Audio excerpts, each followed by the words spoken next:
Welcome to the Earth Magic Podcast, where we are reconnecting with the earth through intuitive plant medicine, deep nourishment, and embodied alchemy. I'm Dominica, and this is Casey. Hi, Casey. Hello. Hi. So this is it. This is the first episode of our podcast. Yes. How are you feeling about that? I'm excited because we've been making lots of things together lately, and I think there's a lot of potency coming up. So, and this podcast is part of it, so I'm really happy to be here today. Yes, there's been a lot of creativity surging up, and this podcast has just kind of popped up organically. Yes. Yay. So we should probably talk a little bit about why we're here, what this podcast is about. Yes. Okay. So maybe I'll start with introducing myself. Oh yeah, let's do that. So I'm Dominica, and I'm a holistic women's health practitioner, and I also work a lot with intuitive medicine, which I love, and that's why I'm here today with you. And I am Casey, and I'm a holistic dietitian, nutritionist, and a naturopath. And a yoga teacher. I forgot that bit.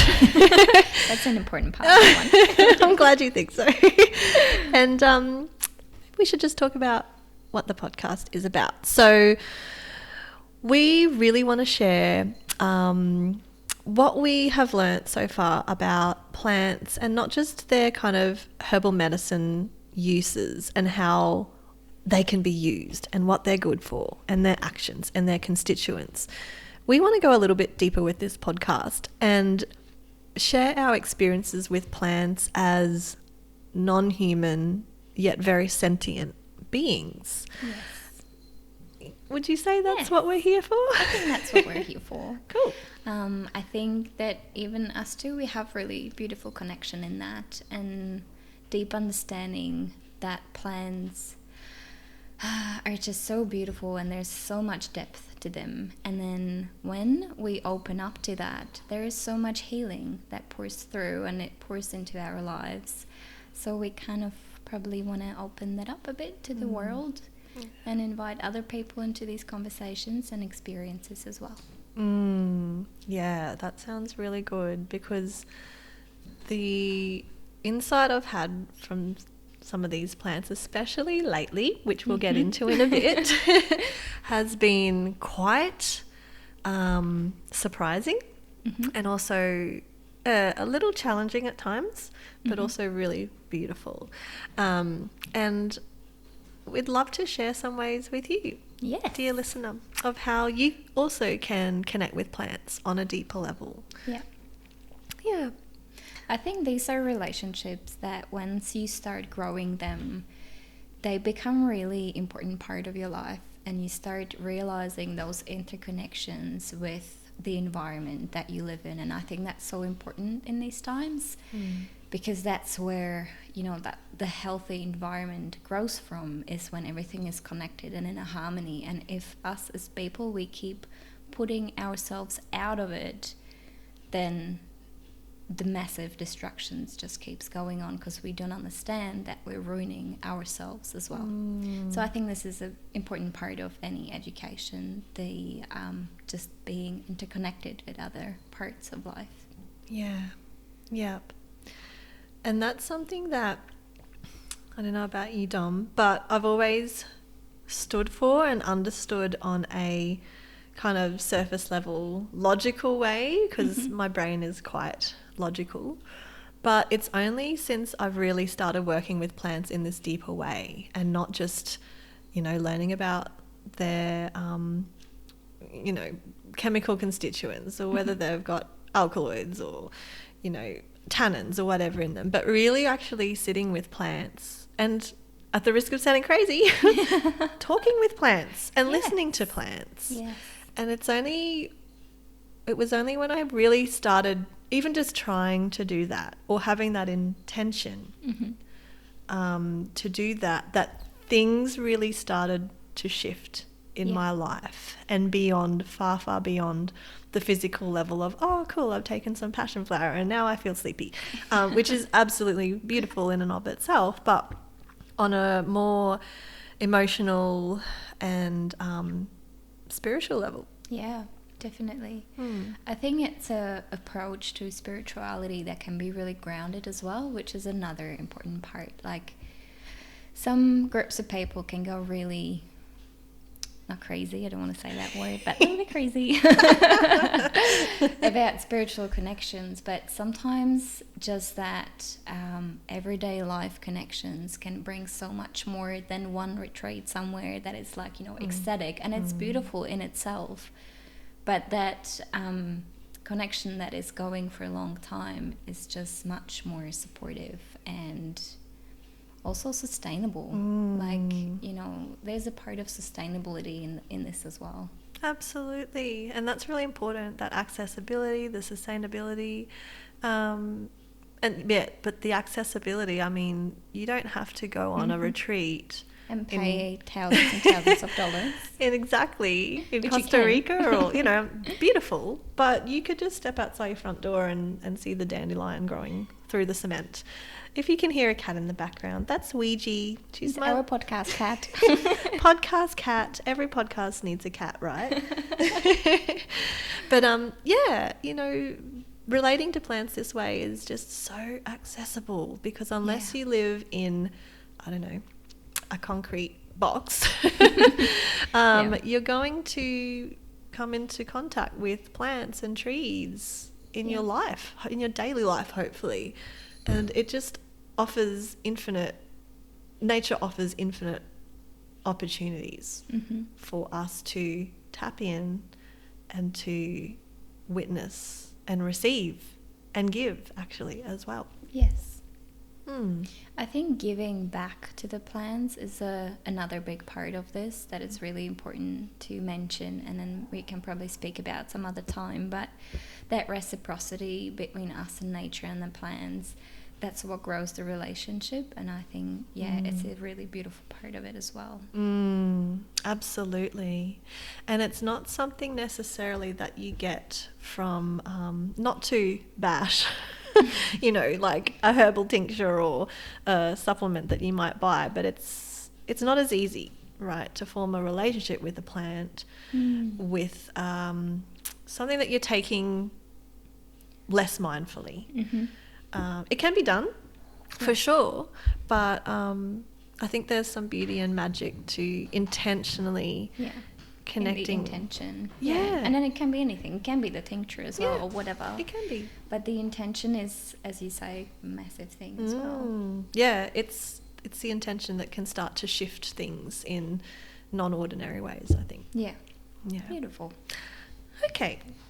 So, should we talk a little bit about what brought each of us to the plant path? Yes. What brought you to a plant path, Casey? I was going to ask you first, so I could just see how it's done. Anyway, okay. So, what brought me to the plant path? I'll try to keep it brief, because I could talk for many hours about this. But I think as a child and a teenager, I always liked to be in wild places. I always liked to be outdoors. My dad really facilitated that. He's a bushman, like a hunter, really into the outdoors. Like, if it were up to him, he would just be a hermit in the bush. Anyway. Yeah, that sounds pretty good. So he took us camping a lot. He took us, to creeks and beach fall driving on the weekends, and it just normalized being in and amongst nature and being surrounded and held by nature. Well, you should also mention what nature you're from, because I think where you grew up, that relationship is really easy to form. Oh. It's beautiful places. Yeah, okay, sure. Yeah, so I grew up in Forest Beach, which no one probably has heard of. So it's near Ingham, which again, very few people have heard of, but that's near Townsville in North Queensland, far North Queensland of Australia. And it's really green, it's tropical. I grew up next to the ocean with a lot of forests, with a lot of estuaries around, waterfalls. It's called the Great Green Way for a reason. So yeah, you're right. That really facilitated that connection. It's a beautiful land. It is, yeah. And you've lived there as well, right? So for a while, yeah. And I can tell that it was certainly part of the world that was really healing to me, and just the wildness in those creeks and those rocks was definitely had a huge impact on me. So I'm just like flagging it. We love the land. Oh, yeah, absolutely. Yeah, I remember as a teenager, because being a teenager is hard. And I remember I would just like run from my house to this little patch of rainforest that was between my house and the sea. And I would just sit on this log and feel like I was surrounded by some presence, like a collective presence. And at the time I was like, oh, I don't know what that is. Maybe it's fairies. But it was definitely something. And I was consoled and comforted by that presence. And so after I left school and moved to the big smoke of Brisbane, to university, I continued, getting out in the bush as often as I could. I started mountain biking and trail running and all this stuff. But the big plus of it was it was in nature. Yeah. And the first degree I studied was veterinary science. I wanted to work with animals because I loved animals. Yeah. But I don't know, by the time I finished that degree, I felt a bit limited. I felt like, I really love animals, and this degree involves hurting animals, sometimes for a good reason, but still. And I also felt a bit bound by mainly having my tools as medicine and pharmaceuticals. For surgery and pharmaceuticals. I enjoyed the medicine side of it though. So I felt a bit lost after that, and as you do, I did some marine biology research on North Stradbroke Island and with sea turtles. That was really cool. Yeah. And I still felt like, oh, no, this is not quite it. There's something missing. So I went travelling, as you do, and I spent a lot of time in Southeast Asia, Thailand, India, Indonesia. Lived in a tree house for like a few months at a time on an island in Thailand in the south. Yeah, it was amazing. Well, that sounds beautiful. Yeah, it was really cool, and I was just teaching yoga at the studio, and so I was teaching yoga from a pretty young age, probably like, I don't know, 19, 20, something like that. So that was another side of things as well. Sorry, this is longer than I thought it would be. I'll try to... We're going to run this podcast for a while. And we need you to hear what we're doing. Thank you. Thank you for that validation. Anyway, so I went travelling for a few years and went back and forth and, just tried to find my place in the world. And eventually I settled on coming back to study nutrition dietetics for humans, not for animals, because I wanted to work more closely with humans, and I wanted something a bit more holistic. Yeah. I was really interested in nutrition at the time. Still am, in a bit of a different way, but still. And so I did that. I came back, I did my master's, and I got out of that, and I still felt, it was like, there's just something missing, something deeper missing from this. And I had this whole kind of process of being jaded by the wellness world a little bit when I got really deep with my yoga and my nutrition, and I kind of, got a bit angry with all that stuff. The last podcast I made is called The Non-Diet Yogi, and that's all about that kind of part of my life. But eventually I started dating this man. I fell very in love with him. And he was studying naturopathy and herbal medicine. And the things I would hear from him were so appealing to me. And I just felt like, oh my God, the plants. How have I forgotten about the plants in all this? Because I used to sit in trees and cry to them and talk to them and stuff like that. So, of course, I added yet another massive amount to my HEX debt and signed up for naturopathy, and I'm so glad that I did, because it gave me a chance to get closer to plant medicine. But as you can guess, I finished that degree and I was still just like, yeah, no, that wasn't the whole story. But not long after that, I started to just get drawn to mugwort. Ah. I don't know why mugwort, but I can't even remember how I got it in my head, but I just had this idea of like, I must try to grow mugwort. I've read some things about her or heard some things. So I did that and I killed her. And at the time, I was very sad actually. I'd had 2 children by then, so I was a new young mum. And I was living on the northern end of the Gold Coast and I felt really suffocated. Yeah. I would just... She was suffocated too. Yeah, exactly. Yeah. She's like, she was like, no, I'm tapping out of this. No way. Yeah, exactly. Oh, sorry, can I swear? I don't know. Oh, it's our podcast, Okay. so I think we can do whatever we want, right? Good. I'll just put an explicit warning on it, that's fine.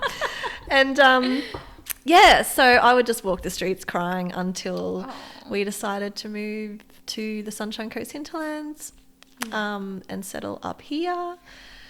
And that's when I found mugwort growing everywhere. Yeah. It's a sign. It's a sign in air quotes. Yeah. Oh, that is such a sign. Exactly. So that gave me a chance to dive deeper with mugwort, to really get to know her, to dream with her, to speak with her, to make different kind of herbal medicines with her, and it kind of just took off from there. Sorry, that was a really long-winded way of getting to that point. And since then, like, a lot of other stuff has happened in my life. I've since separated from my children's father, but we still get along really, really well, and we live very close to each other actually. And I guess that's what brought me to the plant path, and I should stop because it's your turn. This is really magical. I love, I just love hearing about this because I think it's so beautiful how doesn't matter how far we go, the plants always call us back, and they just always do. And I think it's so, I love that. Yeah. So what brought you to the plant path, Dom? I think I just grew up in it. That's just, I think it was always part of my life, to the point when it was almost annoying. There was part when I was a teenager and I thought how lame this was. But so I'm Czech, I come from Czech Republic, which is very different to Australia. And I grew up a lot of the time I just spent with my grandmothers, and one of them had land out near a national park, really beautiful. And I just spent so much time there, and she was a teacher of biology, and she was just all about the plants. All the plants, she would be making all the tinctures. And I just thought, oh my God, why are we doing this? But she taught me all about it. And now as I kept growing and kept exploring the world, I realized that the plants always come with me. And I've studied flower essences, and that's what brought me to Australia. And then I traveled a lot.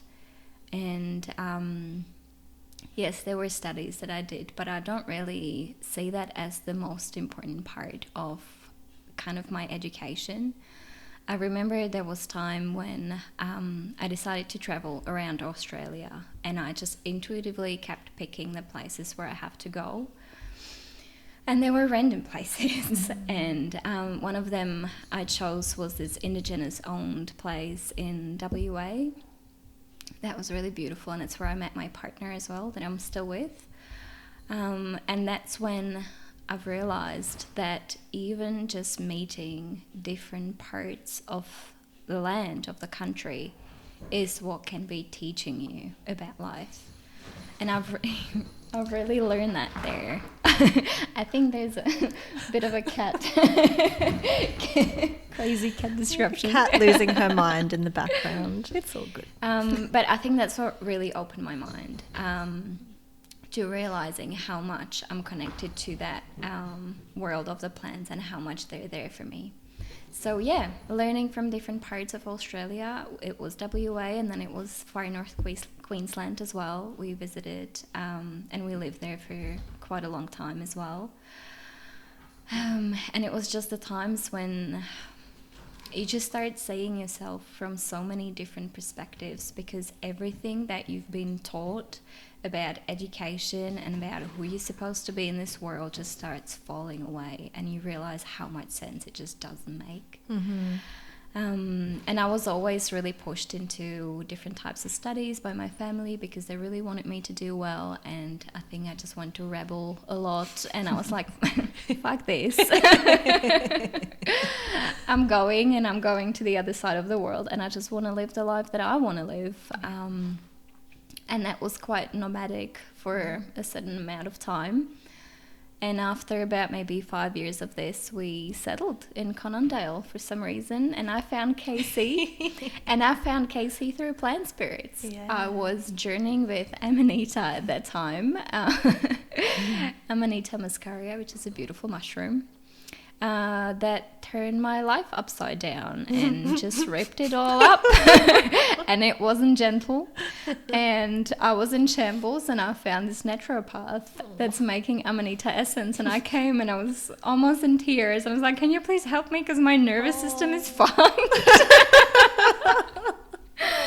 And she did, and she was sitting there listening to me so nicely, and she had these beautiful Amanita mushroom earrings at the time when I came. I can't believe I was wearing those when you came to see me that first time. And that was the story of a new beginning, and that's when, I came here, and I've decided to dive more deeply into what I actually love, and not trying to perform for other people. Yeah. I feel like I have so much to learn from you. Oh no. I think I've spent a big chunk of my life trying to please other people. Definitely recovering people pleaser here. Same. Yay, we should start a club. We did. Yay. And yeah, I mean, my idea of rebellion was studying veterinary medicine instead of human medicine. I think it was probably a bit more practical. My choices was just like, I'm just going to burn everything down, and I'm going to leave, and I'm just going to build a new life. And sometimes it's got to be that way. Sometimes you just have to do that. Yeah. But in regards of studies, I've studied theatre, and I studied Aboriginal studies and lots of plant medicine and herbalism, and also I work a lot with abdominal and wound massage and stuff like that. So there's a lot there. It's just when it comes to the plants, I've realized it doesn't matter as much. Like your connection to the land is so valuable, and it matters so much. So that's what I wanted to bring forward, I think. Oh, yeah, there's some powerful words. There's a lot of truth in those words. Oh, that's so yummy. I kind of just want to sit here and just absorb.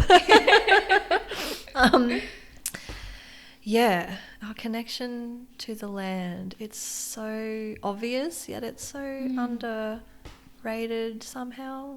It's not like I just don't think we have it ingrained as much. Like that like feeling of being humble of what we have and where we are. Like there's this big hunger out there to keep doing and having and building, but when you look on what you have around you, like, I'm just sitting here in this beautiful house that Casey has. And I'm looking at the trees and then the plants that surround you, and I find that to be a form of abundance. It's just, and I want more people to see that way, because then everything can grow. It's the original abundance. It's the source of abundance, isn't it? Well, that was our introduction.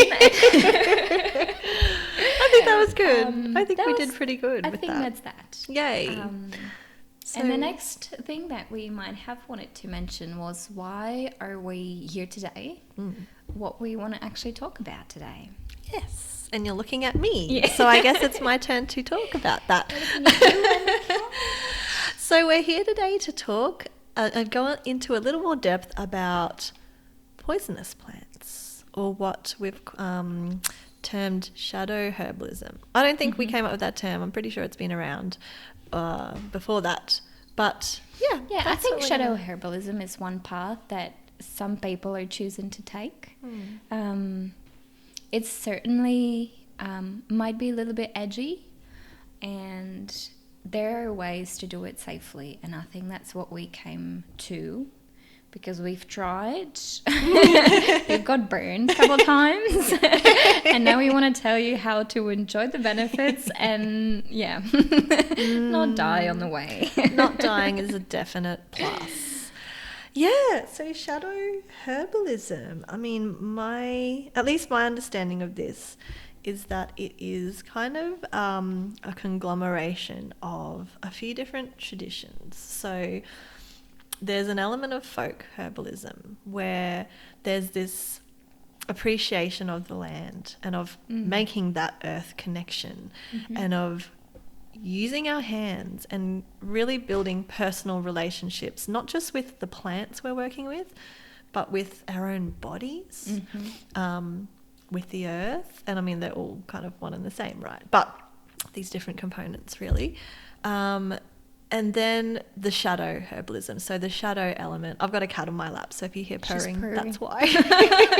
I'm loving it. She came for the shadow bit. She's like, finally, get to the good stuff.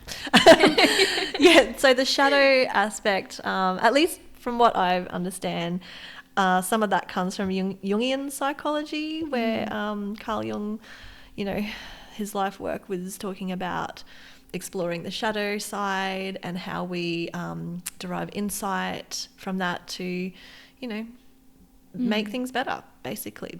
And what other traditions is this drawing from? Kind of also the psychedelic and shamanic traditions as well. Yeah, definitely. And the way I see shadow herbalism for myself is mainly just working with the shadow with the plants themselves. So not just going into shadow work, but having teachers and guides that guide you into the depth and into the shadow work, which can be very helpful and it can be very intense.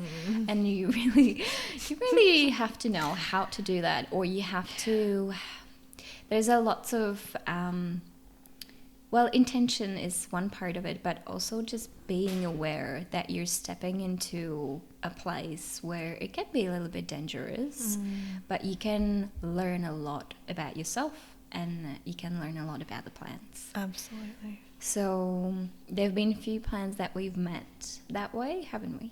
Oh, yes. Oh, my God. I'm just thinking right now of when I met, because each one of these plants has, it's not like, I feel like the plant has found me. Yeah. You might feel similarly. I have the same feeling that it happens to you when the plant calls you. Like there has to be a certain point of life when they're like, yep, we can help now. Yeah. Sorry too. Oh no, yeah. It's not always gentle, as you said. No, but at the same time, like there is a certain like catharsis to it that's just necessary, because Absolutely. we as humans, we're so resistant to change and to things dying. And I think that's where that hard part comes from. Yeah. That's when, it comes more from our resistance, that we don't want to surrender to what the life is about and what it has to bring. Because sometimes things just have to fall away. Yeah.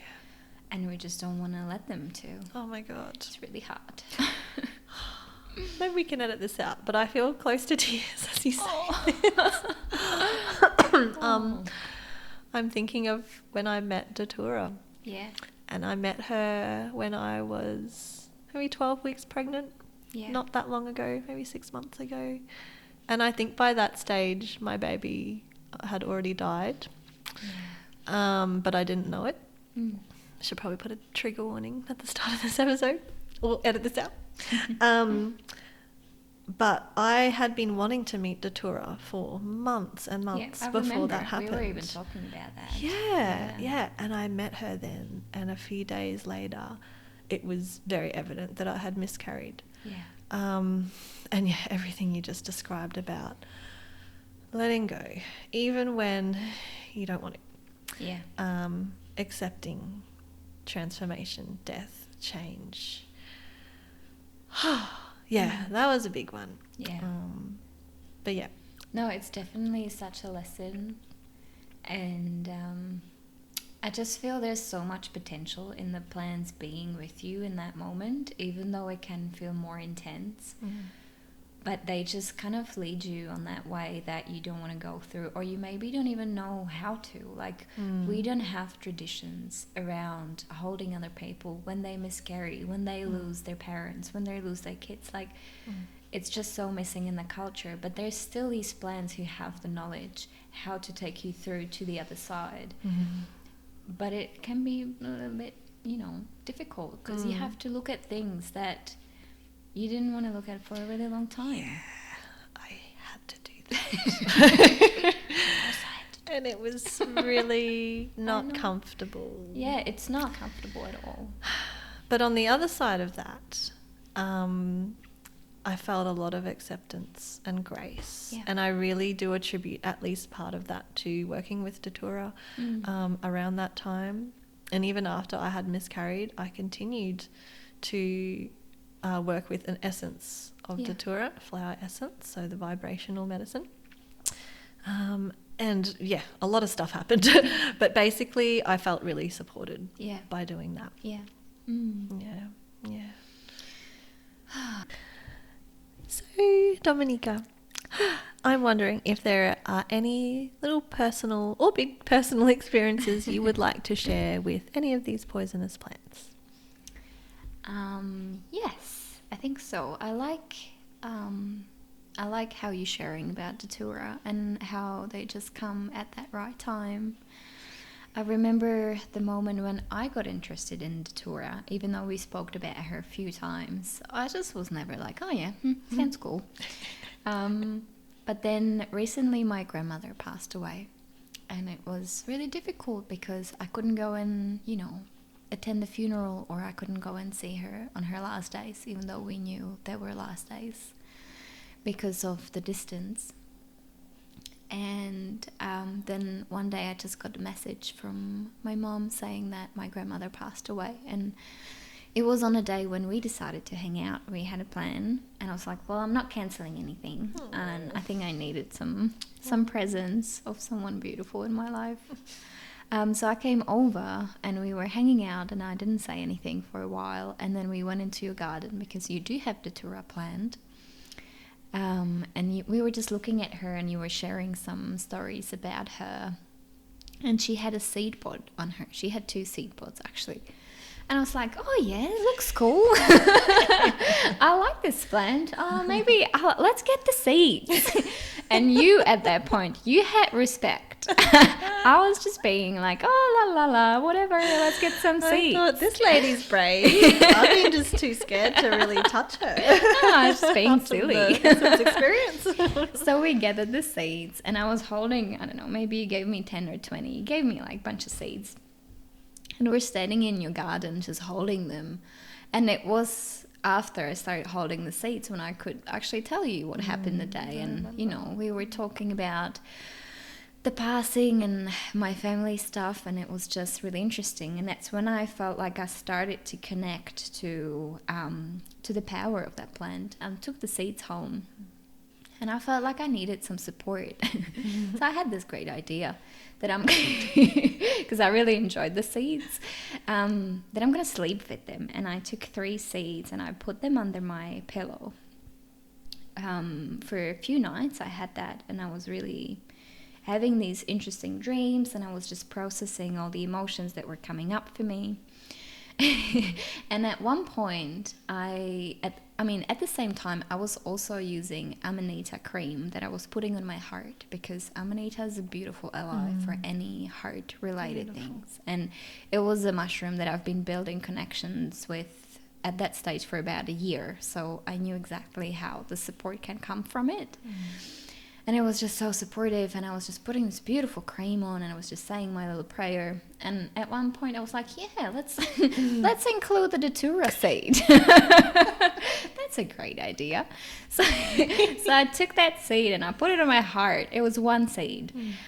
put it on my heart, and I was just saying my prayer. I was kind of like rubbing it, and I was warming up, and I was feeling great. I fell asleep, and it was the craziest night I had in a really long time. And you were coming over the next day. Casey was coming for a treatment that I do for abdominal and womb massage. Which was beautiful, by the way. You did a very good job. It was very lovely, but I had this night when I realized I got actually intoxicated with this plant.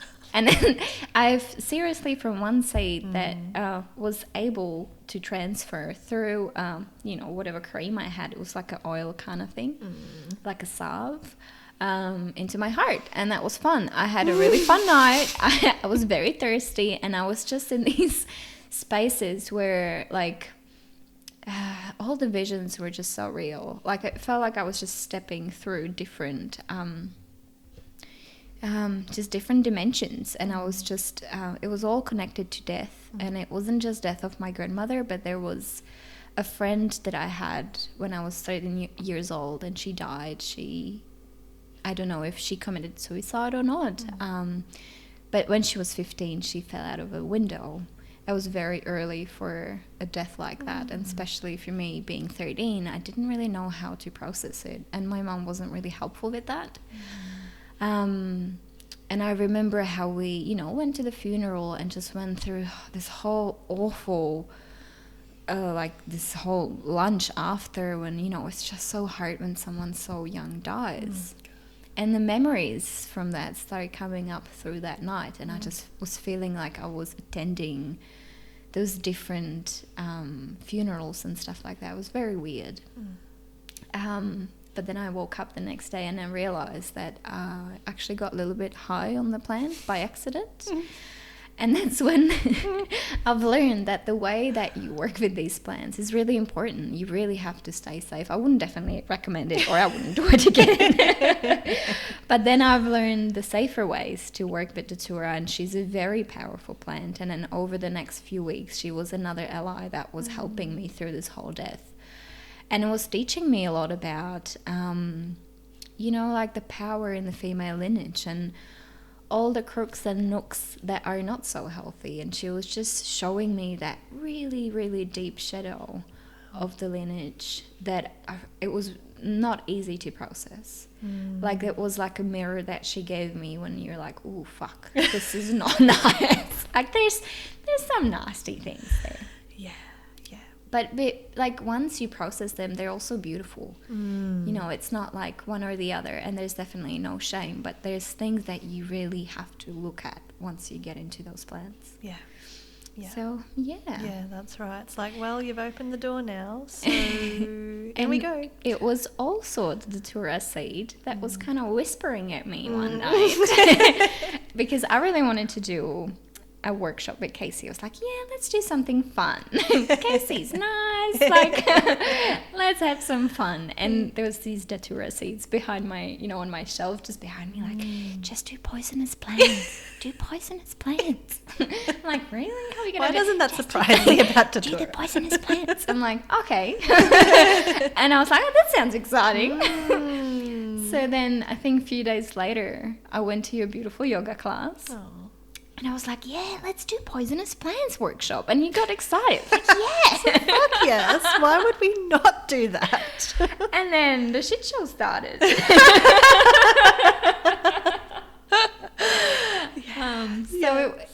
That's the way of, like, the communication can go both ways. And it's sometimes I just want you to do things for them as well. Yes. Well, Datura, this is for you. And for anyone who wants to learn about this path. I'm learning. I'm still learning as we go. Yeah. Gosh, I've learned so much just since we've decided to create this course and get it out into the world. Like, it's accelerated my learning. It's like the plants are going like, well, if you're going to teach about us, then you better have some embodied experiences with us. And I have, and it's been beautiful and wild and unexpected and so much stuff. Like, really untapped, a lot of creativity. That's been mostly with the Angel's Trumpet, actually, which is, and another plant. It's the third plant. It's a third that plant. we're gonna journey with. Yeah, that's Exciting. right. That's right. That we made an essence Yes. together Yes. under the Scorpio full moon. Yes. And it was a very witchy night. It was a very witchy night. It was beautiful. It was really misty, and the moonlight was shining through the mist. Yeah, and it was so bright as well. Yeah, like we it were was. walking with no light, just up on the hill. Yeah, it was awesome. She was a very friendly plant, I must say. Like, she was so welcoming. Yeah. Yeah. Not like Datura doesn't feel like that. No, like when not you at come all. to Datura, it's just like, Got a little. I'll teach you. You want to learn? I'll show you I'll how teach to. you. You asked for this. But That's no, right. when we got to the Angel's Trumpet, we went there together. It was just like, oh, it's just this big hug, and we both just melted into the plant. Yes, you can understand why there's this mythology around Yeah. sailors or men like falling asleep Yeah. underneath her and never waking up. No, you don't really want to wake up. No, yeah, we both felt that way. We got to her and we were like, oh, I could just, like, it was a cold, windy night. It Yeah, was like yeah. cool to cold, windy. It was not the kind of night where you'd think, I want to curl up under a tree. But we got to this grove of Angel's trumpet trees, and we both agreed, we're like, I kind of just want to lie down Yeah. and chill and just... I just wanted to stay there all night. Like, there was quite a bit of flowers, I would say, because those flowers, they're massive, they're beautiful. Yeah. And they're just like, there was this beautiful presence, and we got under there. It was so cozy. And the smell was like, not intoxicating, but so sweet. Like, such a sweet smell. I was just like, oh, I just want to be here for forever. And I would just, say intoxicating. Like sweetly intoxicating. Yes. Not in the same way Datura is. I guess I mean by intoxicating, like, it wasn't too Yeah, it overpowering. wasn't forceful. Yeah, it was very gentle, Yeah. but it was so beautiful, really beautiful. And yeah, she gave us a couple of flowers. We made the essence, and then we started to learn about her, and that was another rodeo that that opened up in my life. I thought this was gonna be nice and sweet, and then Yes. there's definitely like a shadow part to her as well, yeah. which is really cool. Yeah, 100%. And I really feel like it was after we started working with that, well, that very day, where Yeah. I was like, I want to create art. I want to Yes, create art. yes. And it has honestly been, since I've really consistently created art, probably 8 years. So quite a long time Yeah. since I've had that real strong urge. Yeah. And after, when I was working with the Angel's Trumpet, oh my God, all I wanted to do, and all I did do Yeah. for 2 weeks straight, is... And the art's beautiful. Oh, like, I thank love those. you. They're Thank amazing. you. Yeah. It's just create art about some of these powerful plants. And it just poured out. It was like the plants were telling me what to do. So it was really Yep. easy, actually. Yeah, I must say that, I don't know, Angel's Trumpet really eased this communication and just made me even more confident in that connection with plants to a certain way, which I did have before, but like the minute we started taking it and using it, like I pulled up all my old flower essences and I was just like kind of feeling into things and just really connected to that intuition and just, yeah, it was very interesting. It was like there's so many aspects to that plant, and it's all about like, it's all dreamy and it's all very intuitive. Yeah. Yes, I She's a bit 100% hard to put agree. into words. It's- But yeah, there's a power behind that. There's it's a bit of an ineffable is the word I'm looking for. But the thing you were saying about connecting with your intuition, Yeah. very much so. I don't know, maybe it's all entwined in the artistic muse that I've been able to reconnect with, which is so much fun and also makes my back really sore because I just want to do art all day. But this is going to sound absolutely strange and maybe crazy, but I definitely feel my intuitive capacity has been enhanced by working, whether it was with Angel's Trumpet in particular or all three of them in a row. Yeah, But it could be the combination that we did was also very powerful. Like, especially I feel that Datura, because I did kind of like Datura and then the Angel's Trumpet. yeah, And there was a synergy to it. definitely. But it's just like Angel's Trumpet, I think it just really reminds you of those, of you being a child. And I think that's when your intuition is really high as well. You know, that connection of just being really who you are without the conditioning yet, because it's like not there.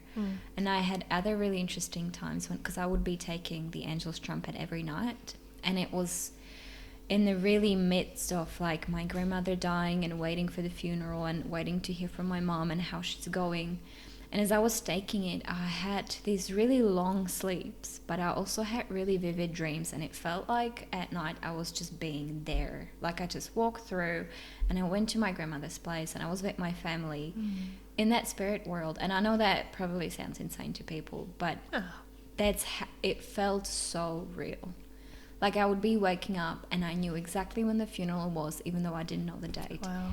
You know, things like that. And then there was also a time when I had to stop it, because I was like, okay, now I need a break and I need to be myself again. Like she really opens these doors and you just start, like, it's so flowy. You just like in and out, and you could be anything.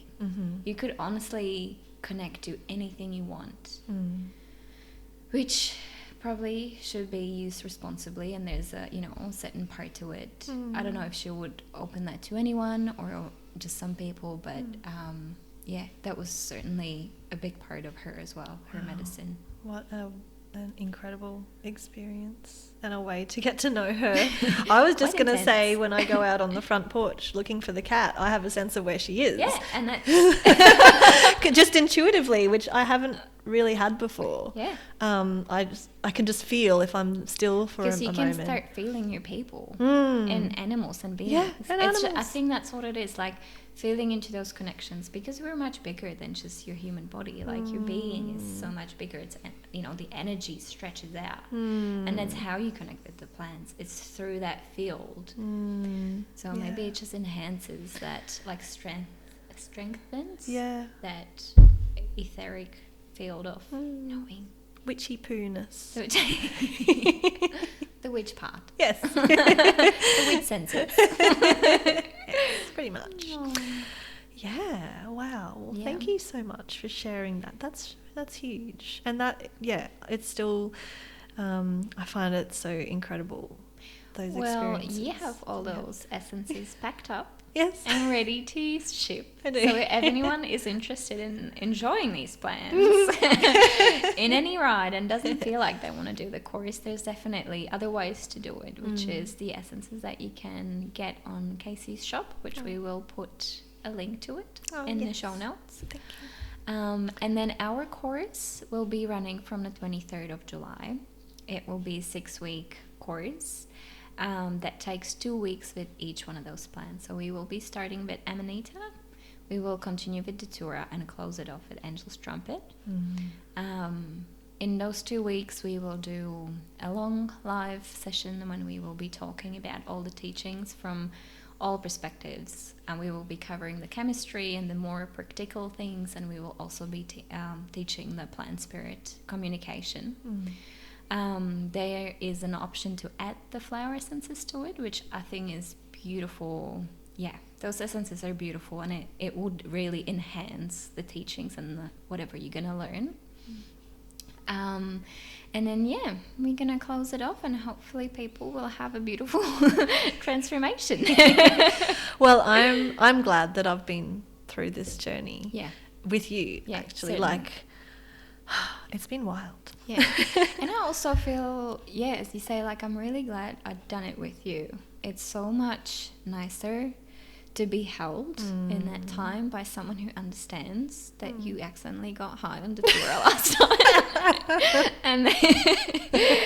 and that there's experience that you want to discuss. So the big part of that course will be holding space for people and just for the experiences they might be having with the plants, which I'm excited about as well. We'll create a yummy, cozy container. Yeah, full of death and rebirth. As much as you like. Two sides of the same coin, baby. Yes. Well, I think you summed that up really, really well. I don't have much to add from that. Yeah. Really? Other than the course is now open. It opened yesterday, last night. And yeah, you've got till the 23rd of July if Yeah. you'd like to join us. It's all online, and we will be doing recordings, so it doesn't matter where you are. You can join from anywhere. It all will be held on Zoom. And even if you want to have the essences, I think you try to figure out some international posting as well. So it's all available to anyone who wants to dance with us in this. If you want to make it happen, deadly dance, we will make it happen. We'll get the essences to you if you wish to have them. Yeah, lovely. Well, I think that'll wrap up. That'll do us for today. Yeah, I think so. Awesome. It was beautiful to speak to you today. Yes, you too, as always. And thank you everyone for joining us. And hopefully we'll have some more episodes coming up about some other intuitive plan connection. Juicy plants. Thank you and bye. Bye.